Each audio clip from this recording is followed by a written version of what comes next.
Bharatiya Janata party जी महायुतीमधली आमचा मोठा भाऊ आहे त्यांनी हा दिलेला शब्द पाळावा। जे तुम्ही संघ प्रचारक आहात की कमिशनर ऑफ पोलीस आहात हेच लोकांच्या लक्षात येत नाही। उद्धव ठाकरे हे म्हणाले की मराठी पंतप्रधान झाला तर आनंदच होईल। नक्की आनंद होईल। महाराष्ट्राच्या मातीतून जर एखादा मराठी पंतप्रधान होत असेल, आदरणीय पवार साहेबांना ती संधी होती पण ती संधी हुकली। आता त्यानंतर मराठी पंतप्रधान नक्कीच व्हावा। दिल्लीचेही तख्त राखीतो असं जे महाराष्ट्र गीतामध्ये म्हणतो आपण ते याच अनुषंगानं। त्यामुळे मराठी पंतप्रधान जर कोणी होत असेल तर उद्धव साहेबांच्या जशा शुभेच्छा आहेत तशा आमच्याही शुभेच्छा त्यांना असतील। तुमच्या मनात असं कोणतं नाव आहे का की जे मराठी पंतप्रधान होईल?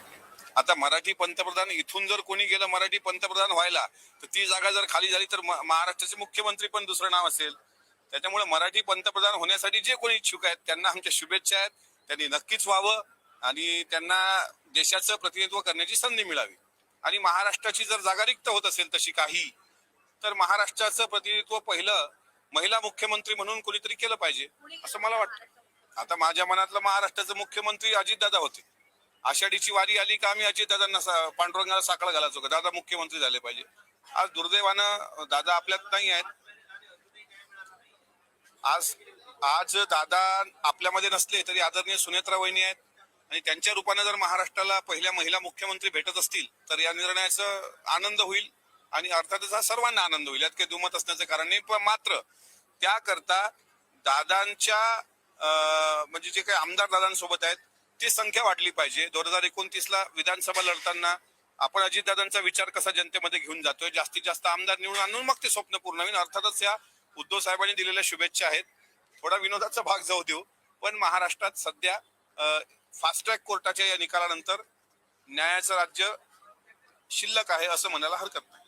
अर्थ खातं सुद्धा जे आहे ते सुनेत्रा पवारांना मिळालेलं नाहीये, याबद्दल तुमचं काय मत? याबद्दल माझं एकच मत आहे आणि ते स्पष्ट मत आहे की भारतीय जनता पार्टी जी महायुतीमधली आमचा मोठा भाऊ आहे त्यांनी हा दिलेला शब्द पाळावा। त्यांनी हा शब्द दिला होता तो अद्यापही पाळला नाही। दुय्यम दर्जाची खाती राष्ट्रवादी काँग्रेस पक्षाकडे आहेत पण फायनान्स खातं दिलेला शब्द हा भाऊ म्हणून देवेंद्रजींनी दिलेला आहे, त्यामुळे ते पाळतील अशी मला अपेक्षा आहे। आता विश्वास नांगरे पाटलांचं मनमे है विश्वास पुस्तकं वाचून महाराष्ट्रात प्रबोधन करणारी आम्ही माणसं हजारो लाखो लोकांनी विश्वास नांगरे पाटलांना फॉलो केलंय। की आज ताज हॉटेलचा हल्ला दिसला तरी विश्वास नांगरे पाटील आम्हाला डोळ्यासमोर दिसतात। पण इतक्या मोठ्या उंचीचा माणूस खाकी वर्दीत सीपी झाल्यानंतर संघाच्या शाखेत जाऊन ज्या पद्धतीने प्रबोधन करतायत म्हणजे तुम्ही संघ प्रचारक आहात की कमिशनर ऑफ पोलीस आहात हेच लोकांच्या लक्षात येत नाही।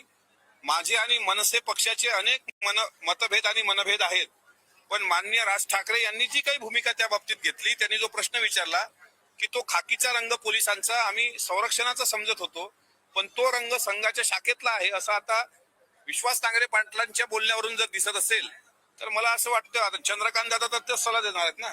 चंद्रकांत दादा काय म्हणणार आहेत, तुम्ही शाखेत जाऊ नका।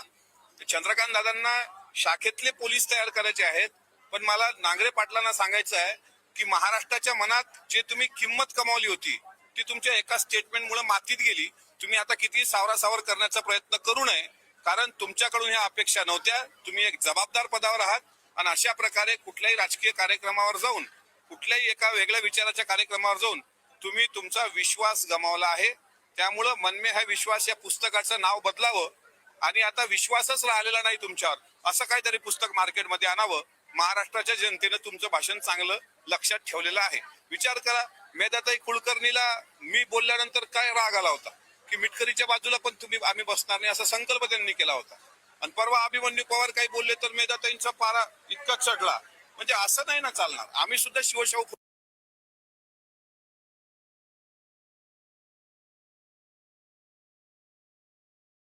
आंबेडकरांचे विचार मांडणारे महाराष्ट्रात लोक अद्याप जिवंत आहेत हे विश्वास नांगरे पाटलांनी लक्षात ठेवावं।